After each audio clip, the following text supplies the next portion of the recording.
აჭარის დელეგაციის პოლონეთში ვიზიტი დასრულდა. 4 დღის განმავლობაში მასპინძელი ქვეყნის პოლიტიკური და ბიზნეს წრეების მხრიდან იყო კონკრეტული წინადადებები. გაფორმდა ურთიერთთანამშრომლობის მემორანდუმი ქვემო სილეზიასა და აჭარის ავტონომიურ რესპუბლიკას შორის. ვრცლად ვიზიტის შედეგებსა და კონკრეტულ პროექტებზე პოლონეთიდან მზია მართალიშვილი ისაუბრებს. ნაყოფიერი და პროდუქტიული ასე აფასებენ აჭარის სამთავრობო დელეგაციის წევრები ვროცლავში.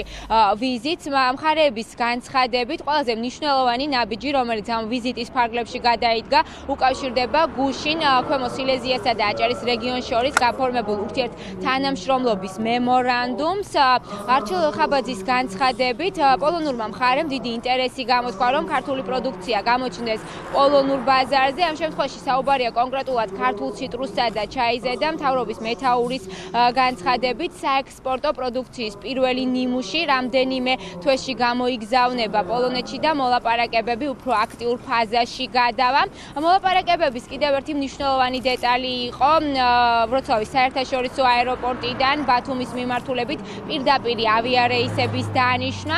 რაც შეეხება თავად მემორანდუმს, რომელსაც ხელი აჭარის მთავრობის თავმჯდომარემ და ქვემო სილეზიის მარშალმა მოაწერა, ის ითვალისწინებს თანამშრომლობას როგორც ეკონომიკურ სავაჭრო საკითხებში, ასევე ტურიზმის, განათლების, კულტურის, სპორტისა და ჯანდაცვის მიმართულებით. აჭარის მთავრობის თავმჯდომარის განცხადებით დაიგეგმა კონკრეტული ნაბიჯები და პროექტები და ჯანდაცვის მიმართულებით არის მნიშვნელოვანი ის, რომ მედიკოსები გაიზიარებენ პოლონელი ექიმების გამოცდილებას და გადამზადების კურსებს გაივლიან.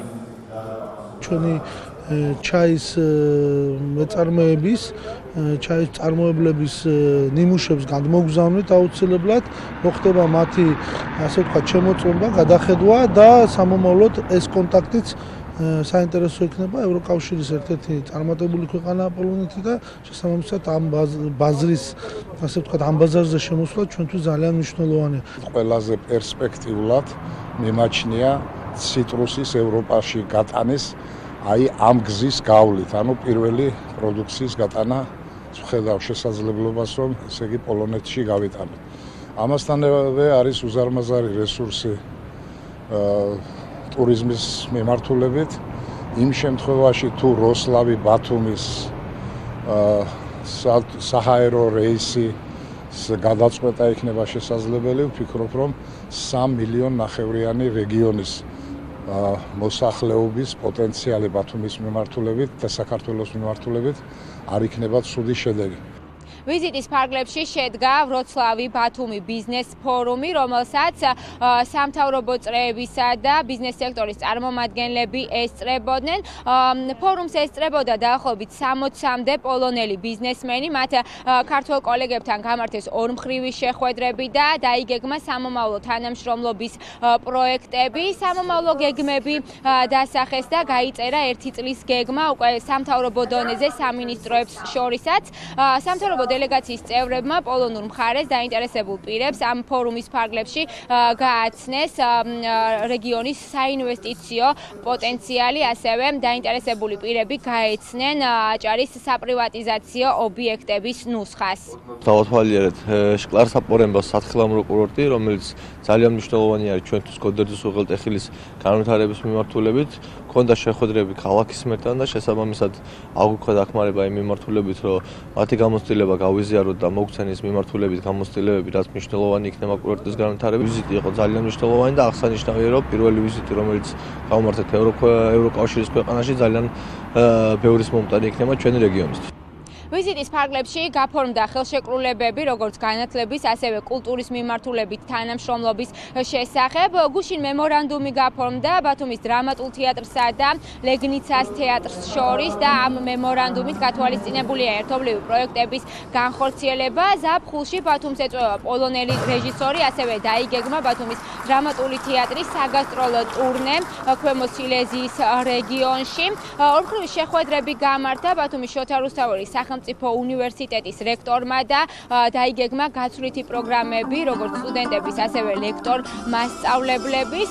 წელს ვროცლავი ევროპის კულტურის დედაქალაქია, შესაბამისად ერთობლივი პროექტები იგეგმება უკვე კულტურის მიმართულებითაც. გუშინ ვროცლავმა უმასპინძლა აჭარის დღეს, რომელიც გახსნა აჭარის მთავრობის თავმჯდომარემ და ქვემო სილეზიის მარშალმა. ღონისძიების ფარგლებში მაყურებლის წინაშე წარსდგა ანსამბლები ბათუმი და ხორუმი. უკვე დაიგეგმა მათი მასშტაბური საგასტროლე ტურნე ქვემო სილეზიის რეგიონში.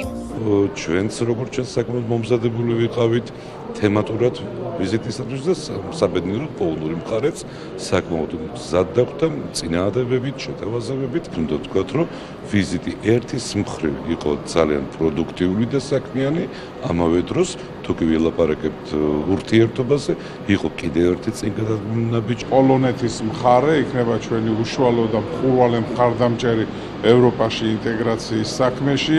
იქნება ეკონომიკური პროექტები საერთო, იქნება კულტურული პროექტები, რადგან გაფორმდა ხელშეკრულება ორ თეატრს შორის და დაიგეგმა უკვე აგვისტოსათვის პოლონელი რეჟისორის ბათუმში ჩამოსვლა და ბათუმში პოლონური დრამატურგიის ნიმუშის დადგმა. დღეს დაიხურა ვროცლავის მერვე საერთაშორისო ტურისტული გამოფენა, რომელზეც აჭარა წელს პირველად იყო წარმოდგენილი.